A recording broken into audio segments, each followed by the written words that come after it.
General ആശുപത്രിയുടെ ചുറ്റുമതിലാണ്. ഏറെക്കുറെ 15 അടിയാണ് ഉയരം.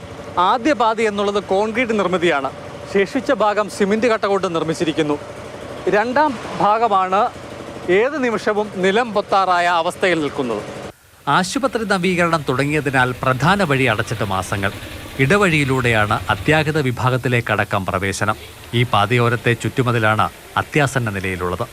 50 മീറ്ററുള്ള നീളമുള്ള മതിൽ പലയിടങ്ങളിലും വിള്ളൽ വീണ നിലയിലാണ്. പാലമരത്തോട് ചേർന്ന ഭാഗം പുറത്തേക്ക് തള്ളിയിട്ടുമുണ്ട്. ഈ മതിലിനോട് ചേർന്ന് വഴിയോരത്താണ് വാഹന പാർക്കിംഗ്. നോ പാർക്കിംഗ് ബോർഡുകളോട് മുട്ടിയുരുമ്മി തന്നെ. താഴെയെല്ലാം വണ്ടി കൊണ്ട് പാർക്ക് ചെയ്തിരിക്കുന്നു. ജനങ്ങൾ താഴെ നിൽക്കുന്നു. ഇവിടെ ഒരു ബോർഡ് പോലും വെച്ചിട്ടില്ല. അപകടാവസ്ഥയാണെന്ന് പോലും ഒരു ബോർഡ് പോലും വെക്കാതെ ഇവിടെ പണി നടന്നുകൊണ്ടിരിക്കുകയാണ്.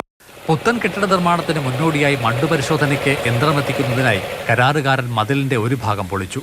അവശേഷിക്കുന്ന ഭാഗത്തെ സിമന്റ് കട്ടകൾ അടർന്നു വീഴാനോ ആകെ ഇളകിപ്പോകാനോ ഇടയുണ്ട്. അപകട സൂചന നൽകി ഒരു കയർ നെടുനീളത്തിൽ കെട്ടിയവരുടെ നല്ല ഉദ്ദേശത്തെ ഇവിടെ കാണാതിരുന്നുകൂടാ. അതേസമയം മതിൽ പൊളിക്കാൻ പൊതുമരാമത്ത് വകുപ്പിനെ ചുമതലപ്പെടുത്തിയിട്ടുണ്ടെന്ന് ആശുപത്രി അധികൃതർ വിശദീകരിച്ചു. 2 ദിവസത്തിനുള്ളിൽ ജോലി തുടങ്ങാത്ത പക്ഷം നേരിട്ടുള്ള മേൽനോട്ടത്തിൽ പണി തീർക്കുമത്രേ. ചുരുക്കത്തിൽ അടുത്ത 2 നാൾക്കുള്ളിൽ എല്ലാം ശരിയാകും. CK Abhilal, Mathrubhumi news, Pathanamthitta.